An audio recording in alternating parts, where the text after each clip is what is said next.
আমি আমার আব্বারে দেখছি, আজকেও আমি এইখানে বসে এই কথাটা বলছি, ওই এই ঘরে খাইতে বসা আমি বলছি যে হায়, আমি একটু খানার জন্য, ভালো একটু তরকারির জন্য আমি চোখের পানি ফেলে কাঁদছিলাম। সেই আমি আজ মালিকের দয়ায়, মানুষের এই পরিমাণ মেহমানদারি যে যার কারণে মাঝে মধ্যে মানুষ কষ্ট পায়, খাইতেও পারি না।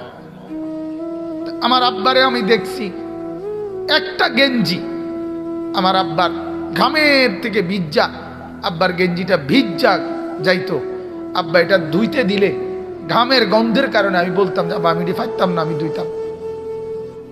এরকম ওই দিনও মারে বলছি যে মা, আজ যখন মালিক অনেক সম্পদ দিছে, আজ আর বাবা নাই, বাবার এই সুখের সময় কিচ্ছু খাওয়াইতে পারলাম না, কিচ্ছু না, কিচ্ছু না, কিচ্ছু না। আজ মালিক অনেক দিছে কিন্তু বাপ নাই। সেদিন আমার মাদ্রাসায় প্রায় 2 লক্ষ টাকা করে খরচ করে আমি বিশাল বড় মেহমানদারি করছিলাম। আমার চাচা, মামা, ফুফা, খালু, জ্যাঠা, আমার মার মামা, সবাই দাওয়াত দিছি আমি, গাড়ি দিয়ে দিয়ে আনছি আমি আমার মাদ্রাসায়। এই তখন আমি দোয়ার মধ্যে বলছিলাম যে আজ আপনারা সবাই আসলেন, কিন্তু আজ আমি আমার বাবা নাই। তাহলে আমার ভাই, এক জিন্দেগির সবচেয়ে বড় পাওয়া আমার আব্বারে দেখছি আমি। আমার আব্বা এটা কইতো, ফুত আমি প্রয়োজনে আরো কষ্ট করুম, কিন্তু আমার সন্তানরা দুনিয়ার কোনো ফিকির লাগবে না।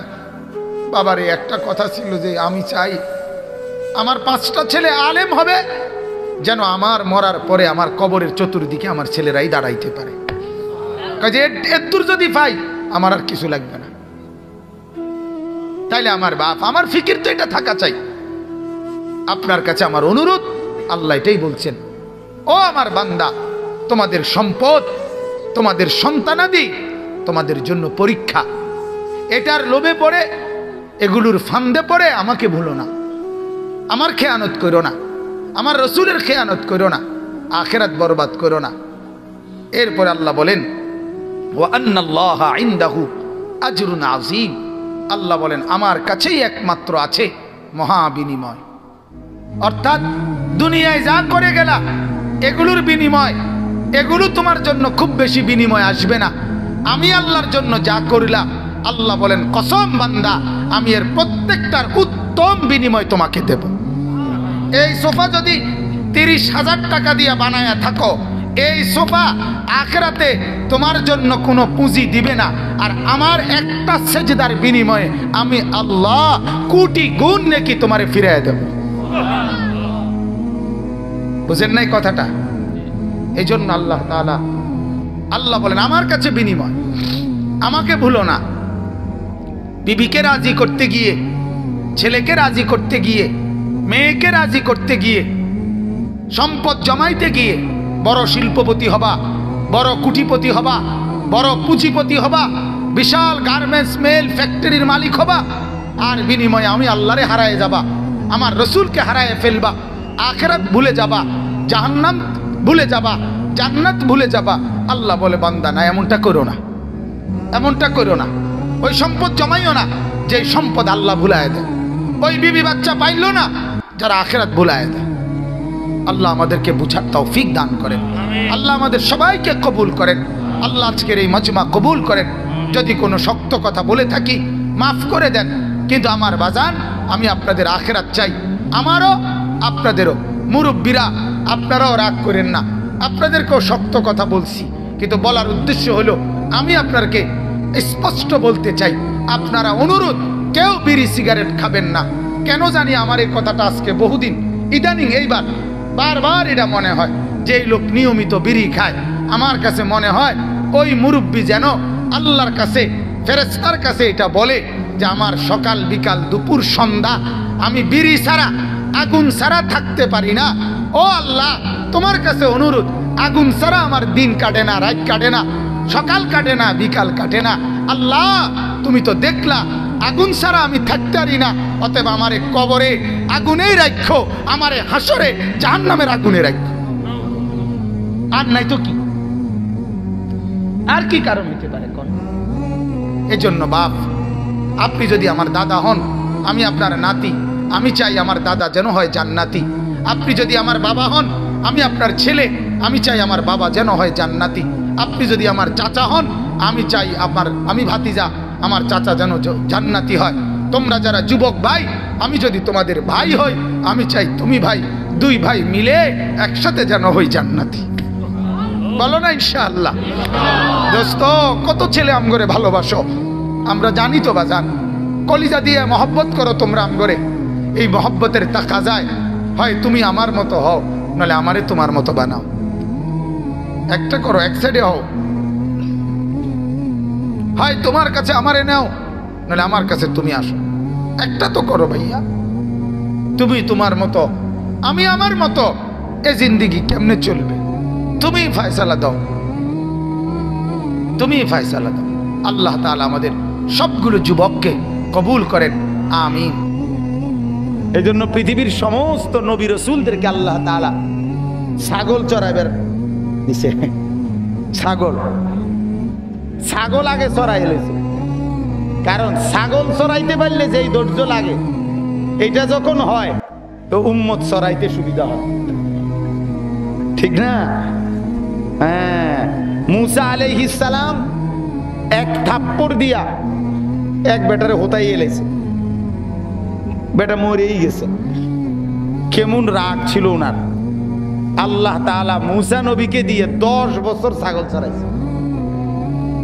মুসা আলাইহিস সালাম ওই মাদায়েন নগরীতে গিয়ে শুআইব আলাইহিস সালামের ছাগল চড়াইছে 10 বছর এক টানা।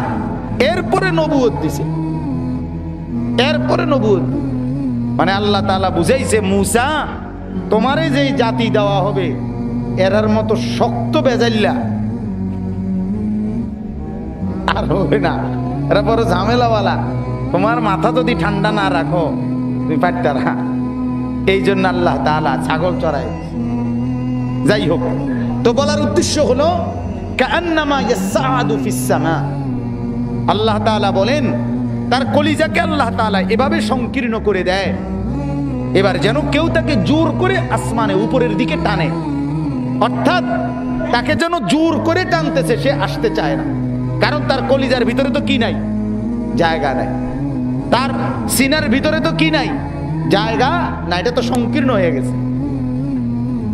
এরপর আল্লাহ তাআলা বলেন, কাযালিকা ইয়ারআলুল্লাহুর রিজসা আলাল্লাযীনা লা ইউমিনুন।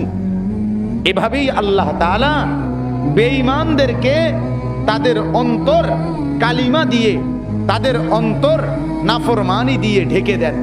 একটা সময় সেই অন্তর থেকে আর ঈমানের নূর আসে না, আর মৃত্যু পর্যন্ত হেদায়েত পায় না। নাউযুবিল্লাহ।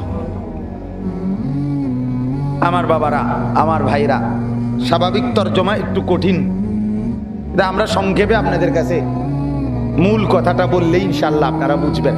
মূল যে কথাটা এই আয়াতের দ্বারা আমাদের বলার উদ্দেশ্য হলো মূল। আপনারা আগে যে বিষয়টা বুঝতে হবে, তাইলে এটার সাথে মিলাইলে বুঝবেন ইনশাআল্লাহ। এই আমরা যারা মুসলমান এখানে আছি বসা, আমাদেরকে দিয়ে আল্লাহ তাআলা সবচেয়ে বেশি আল্লাহর নিকটে আমাদেরকে যেই জিনিসটা চাইতে হয়, আল্লাহ চাওয়ায় আমাদেরকে দিয়ে, সেটা হচ্ছে আল্লাহ তাআলা সবচেয়ে বেশি আমাদের জবান দিয়ে বলায় যে আল্লাহর কাছে যদি তোমরা কিছু চাইতে হয়, কত কিছুই তো তোমরা চাও, কত দরকার তোমাদের আছে, কিন্তু সবচেয়ে বেশি দরকার কি? সেটা হচ্ছে হেদায়েত। সেটা হচ্ছে কি? হেদায়েত। এজন্য রব্বুল আলামিন এক মুমিনকে দিয়ে, এক মুসলিমকে দিয়ে সবচেয়ে বেশি চাওয়ায় এই হেদায়েতের দোয়াটা, ইহদিনাস সিরাতাল মুস্তাকিম। এটার চাইতে বেশি দোয়া আর কিছু বান্দা চায় না। রব্বানা আতিনা ফিদ দুনিয়া হাসানা, এটা এতবার পড়ে না। রব্বানা যালামনা আনফুসানা এটা এতবার পড়ে না। রব্বির হামহুমা কামা রব্বায়ানি সগীরা এতবার পড়ে না। রব্বি জিদনি ইলমা এটা এতবার পড়ে না। কিন্তু ইহদিনাস সিরাতাল মুস্তাকিম ফজরের নামাজও পড়ায়, জোহরেও পড়ায়, আসরেও, মাগরিবেও, এশাও। 4 রাকাত ফরজের মধ্যে, 2 রাকাত সুন্নতের মধ্যে, 4 রাকাত সুন্নতের মধ্যে 2 রাকাত নফল পড়িলেও, মাগরিবের পরে আওয়াবিন পড়িলেও, ফজরের পরে এশরাক পড়িলেও, চাশতের নামাজ পড়িলেও, গভীর রজনীতে তাহাজ্জুদের নামাজ পড়িলেও, যেইটাই পড়ো 1 রাকাত হোক, আরে 2 রাকাত নামাজ হোক, আর 4 রাকাত নামাজ হোক, আর 3 রাকাত নামাজ হোক, প্রত্যেক রাকাতে বারবার ফরজেও, ওয়াজিবেও, সুন্নতেও, নফল নামাজেও হরদম আল্লাহ তাআলা বলাইতেছে, বারবার বলাইতেছে, বারবার বলো, বারবার বলো, বারবার বলো, ইহদিনাস সিরাতাল মুস্তাকিম। এটা চাইতে বেশিবার কি বলায় আমারে দিয়া কোন আছে কি? আর এটা ছাড়া বেশি? তাই কি বোঝা গেল? এই আসমানের নিচে জমিনের উপরে এক মানুষের জন্য সবচেয়ে বেশি জরুরি হলো হেদায়েত। সবচেয়ে বেশি জরুরি হলো হেদায়েত। এখন হেদায়েতের ক্ষেত্রে আগে একটা কথা পরিষ্কার করে নেই, হেদায়েতের ক্ষেত্রে যারা বেঈমান তাদের জন্য সবচেয়ে বড় হেদায়েত হলো ঈমান। কথা বুঝেন না? তাদের জন্য সবচেয়ে বড় হেদায়েত কি? ঈমান। কিন্তু যারা ঈমানওয়ালা তাদের আবার হেদায়েত কি? কথা বুঝছেন না আপনি? যারা ঈমানওয়ালা, যারা নিজেকে মুমিন পরিচয় দিচ্ছে, তাদের আবার হেদায়েত কি? বুঝা গেল? তাদেরকে দিয়েই তো এটা পড়ায়। কথা বলেন, ইহদিনাস সিরাতাল মুস্তাকিম এটা হিন্দুরা নি পড়ে না বৌদ্ধরা পড়ে না কে পড়ে? মুমিনরা পড়ে, আমরা পড়ি।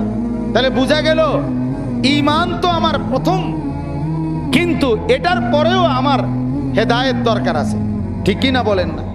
এজন্য আমাকে দিয়ে বারবার পড়াচ্ছে, তুমি বলো ইহদিনাস সিরাতাল মুস্তাকিম, বারবার বলো, বারবার বলো, বারবার বলো। এই সেটা কি? সেটা কি? হেদায়েতটা কি মুমিনের দরকার? মুমিনের হেদায়েত মানে হলো ঈসাল ইলাল মাতলুব অথবা ইরাআতুত তরিক। মুমিনের গন্তব্য যেই জান্নাত, সেই জান্নাতে পৌঁছে যাওয়া অথবা জান্নাতের পথ পেয়ে যাওয়া, এটাই হলো মুমিনের হেদায়েত। এটাই হলো মুমিনের কি বলেন? এক মুমিন জান্নাত পৌঁছে যাওয়া, এক মুমিন জান্নাতের রাস্তায় চলতে পারা, জান্নাতের রাস্তা তার জিন্দেগির মধ্যে পেয়ে যাওয়া, এটাই হলো মুমিনের জন্য হেদায়েত। আর বেঈমানের জন্য হেদায়েত হলো ঈমান। কারণ ঈমানবিহীন জান্নাতে যাওয়ার কোনো সুযোগ নাই। বাকিটি তোমার জন্য পরে, আগে তোমার জরুরি কি? ঈমান। তাহলে আমি আগে এই জন্য কথা বলে নিছি, আমরা যারা এখানে বসছি আমরা তো নিজেদেরকে মুমিন পরিচয় দেই, ঠিক কিনা বলেন না? এই জন্য আমগো কথাটা আমরা বলতেছি আগে, ওদের জন্য বলছি পরে, সময় থাকলে পরে। তাহলে আমাদেরও কি দরকার বলেন না? হেদায়েত দরকার। যেহেতু আমাদেরকে দিয়েই এই দোয়াটা আল্লাহ তাআলা বলাইতেছেন, ইহদিনাস সিরাতাল মুস্তাকিম। তো এই আয়াতে আল্লাহ তাআলা সেই হেদায়েতের ব্যাখ্যা দিচ্ছে। তুমি তো হেদায়েতই চাইলা, ইহদিনাস সিরাতাল মুস্তাকিম বলে আপনি কি চাচ্ছেন বলেন না? কথা কন না? আপনি কি চাচ্ছিলেন? হেদায়েত চাচ্ছেন। কার কাছে চাচ্ছেন? তো এইখানে আল্লাহ তাআলা এটার ব্যাখ্যা দিল যে ফামান ইউরিদিল্লাহু আন ইয়াহদিয়াহু, ওই যে যারা যারা হেদায়েত চায়, তো সবে যে চায় আল্লাহ তো তারে দেয় না, আল্লাহ যারে চায় তারে হেদায়েত দেয়। কথা বুঝছেন কিনা আপনার? হেদায়েত দেয় কে মূলত? আর তিনি যাকে চায় তাকে দেয়। রাসূলুল্লাহ সাল্লাল্লাহু আলাইহি সাল্লামের দাওয়াত দেওয়ার পরও, নবীজির দাওয়াত পাওয়ার পরও সবাই হেদায়েত পায় নাই। কাউকে রাসূল সাল্লাল্লাহু আলাইহি সাল্লাম, নবীজির চাচা আবু তালেব, নবীজি সাল্লাল্লাহু আলাইহি সাল্লামের বয়স যখন 12 বছর, তখন থেকে নবীজির বয়স যখন 50 বছর, তখন তিনি ইন্তেকাল করছে আবু তালেব। এই 38 বছর একটানা আল্লাহর রসুলের পাহারাদারি করছে, অভিভাবকের দায়িত্ব আদায় করছে আবু তালেব 38 বছর।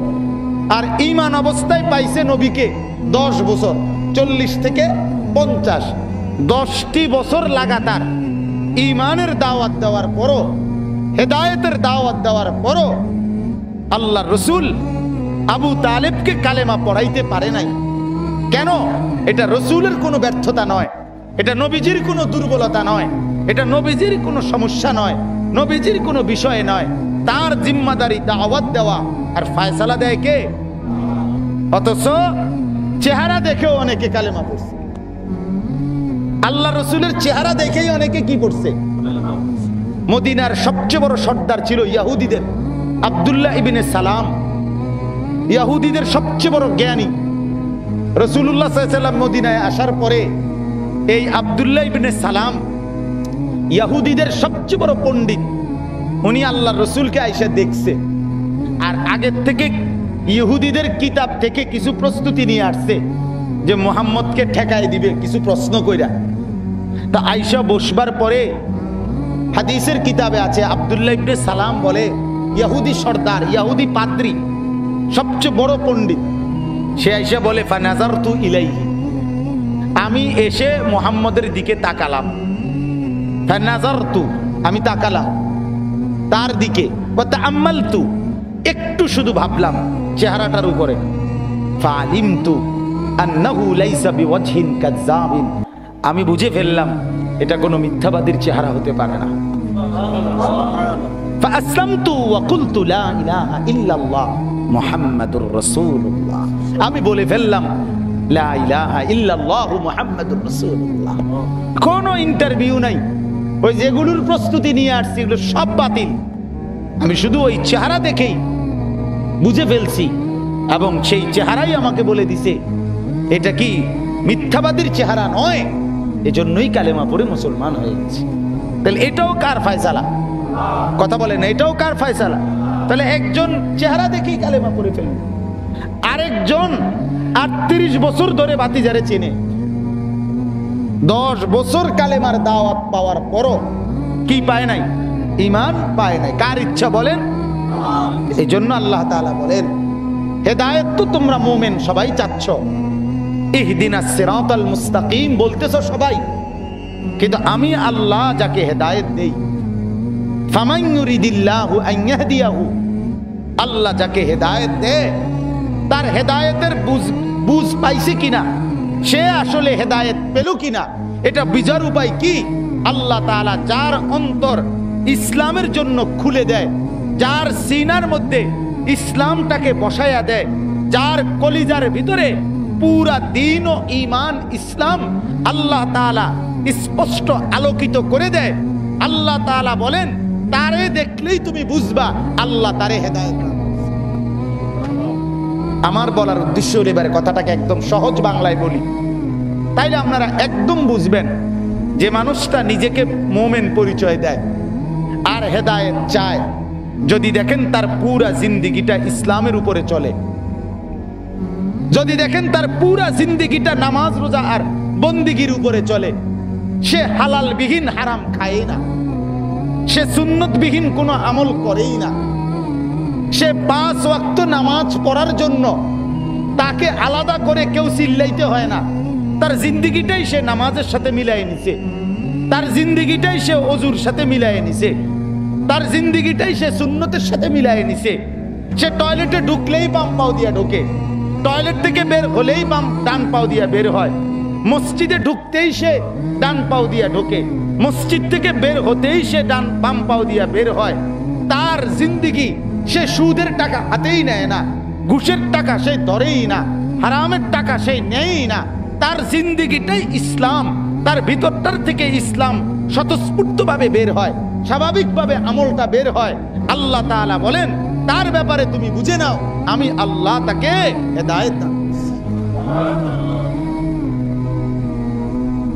কথা বুঝছেন? এই ভারতীয় উপমহাদেশের একজন বড় বুজুর্গ ছিলেন হযরত মাওলানা রশিদ আহমদ গাঙ্গুহি রাহমাতুল্লাহ আলাইহি। ওনার শায়েখ মানে ওনার পীর ছিলেন হাজী আমদাদুল্লাহ মুহাজিরে মক্কি রাহমাতুল্লাহ আলাইহি। উনি একদিন ওনার পীরের কাছে জানাইছেন, হযরত মেরি শরীয়ত তবিয়ত বন গই, আমার শরীয়তের উপরে আমল করা এটা আমার তবিয়ত, আমার স্বাভাবিক প্রবৃত্তি হয়ে গেছে। আমি দিন ঈমান শরীয়ত মতে চলাটা আমার জন্য একদম স্বাভাবিক হয়ে গেছে, আমার জিন্দেগির সাথে মিশে গেছে। হযরত বলছেন এটাই তোমার ঈমানের আসল নূর। সুবহানাল্লাহ। এজন্য আমার ভাই, আল্লাহ তাআলা এখানে পরিষ্কার বলে দিলেন, আমি যার অন্তরে ইসলাম বসাইয়ে দেই, আমি যার জিন্দেগিতে ইসলাম মিশিয়ে দেই, আমি তার জীবন ইসলামের উপরে পরিচালনা করি, যার সহজভাবে ইসলামের উপরে যার জিন্দেগি চলে, বুঝতে পারো তাকেই আল্লাহ তাআলা কি দান করছে? হেদায়েত দান করছে। তাইলে এখন আপনি বলেন, যে লোকটা নামাজ পড়ে না, সে তো নিজেকে ঈমানের পরিচয় দিচ্ছে, সে কি সত্যিকার অর্থে হেদায়েত পেয়েছে? আমার কথাটা বুঝছেন? যে লোকটা হালাল খায় না, হারামের উপরেই জিন্দেগি চালাইতেছে, এই লোকটা ঈমানের পরিচয় তো দিচ্ছে, আসলে কি সে হেদায়েত পেয়েছে? হ্যাঁ। এজন্য কোরআনুল কারীমের আরেক জায়গায় 24 নম্বর পারায় এই আয়াতের ব্যাখ্যায় আরেকটা কথা আছে, আফামান শারাহাল্লাহু সাদরাহু লিল ইসলাম ফাহুয়া আলা নূরিম মির রাব্বিহ। আল্লাহ বলেন, আমি যার অন্তর ইসলামের জন্য খুলে দেই, সেটা কেমনে খুলে দেই? অন্তর আলগা করি বিষয়টা এটা না, আমি আমার পক্ষ থেকে তার অন্তরের মধ্যে একটা নূর ঢেলে দেই, একটা নূর। ইন তাত্তাকুল্লাহা ইয়াজআল লাকুম ফুরকানা, কোরআনে আছে তোমরা যদি তাকওয়া অর্জন করো, তোমরা যদি আল্লাহর হুকুম মেনে নেওয়ার সিদ্ধান্ত নাও, তোমরা যদি গুনাহ ছাড়ার অভ্যাস করে নাও, নেক আমলের অভ্যস্ততা করে নাও, আমি আল্লাহ তোমাদের অন্তরের মধ্যে সত্য মিথ্যার পার্থক্য করার মতো একটা শক্তি, একটা নূর আমি দান করে দেব, আমি দান করব। ফাহুয়া আলা নূরিম মির রাব্বি। আমার বলার উদ্দেশ্য এই কথাটাই আজকে আপনাদের কাছে, শুধু এই ছোট্ট কথাটাই পেশ করা আজকে মাকসাদ আমার। আমার ভাই, আমার বাবারা, আমাদের জিন্দেগিতে আল্লাহ তাআলা যার অন্তরে নূর ঢেলে দেয়, সেই নূর যে প্রাপ্ত হয়, সেই ইসলামের উপরে চলাটা তার জন্য সহজ হয়ে যায়, ইসলাম তার জন্য স্বাভাবিক হয়ে যায়, ইসলাম তার জিন্দেগির জন্য মিশে যায়।